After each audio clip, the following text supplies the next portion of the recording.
It has been 8 days since Warren County Sergeant Brian Dooley was killed in the line of duty.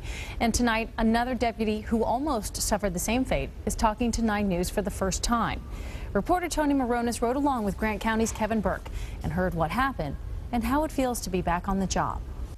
Well, what'd he say? What was his story? He said that he never touched him at all, so we'll find out. You scheduled him for a polygraph? Yeah, he said he'd take a polygraph too. I was like, okay. You're listening to a Grant County deputy and a Kentucky State police officer planning their night of serving bench warrants. You gotta put a lot of man hours in them, and you gotta hunt them down. Kevin Burke has been on the third shift for nearly a decade, and his target isn't always where he thinks. How you doing, man? Is Blaine here? He's not here? Is there a Trent Price that works here? He does work there, but isn't there on this night. He works during the daytime. He gathers some info and prepares for another stop. This next guy that we're going after, he's a frequent flyer. He'll probably run from us.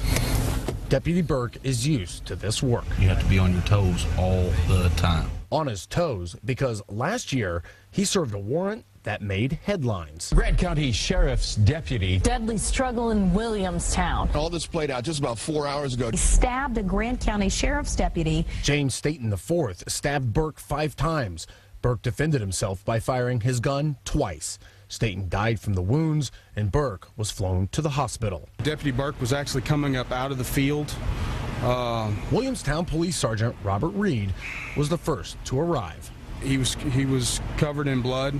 If myself or any sheriff gets a call at 3 o'clock in the morning, I mean, the first thing that I know goes through my mind is the worst. Grant County Sheriff Chuck Dills hoped Burke's vest had minimized the wounds. Sure enough, it actually prevented the knife from going on in and penetrating his lungs and other vital organs. I was stabbed 5 times, and everything was running through my head. You know, how bad was I? You know, I was bleeding pretty good. When it does happen, it's a scary situation. Burke returned to duty 6 weeks after that fateful summer night. He's not fearful, but his awareness has peaked. It's the nature of the beast at nighttime. I mean, somebody's always either going to run from you or try to get one up on you at nighttime. Serving warrants to protect the community while keeping aware of his surroundings so he can protect himself. In Grant County, Tony Moronis, 9 News. Amazing bravery. Deputy Burke is also a part-time United States Marshal and enjoys volunteering to help high school students.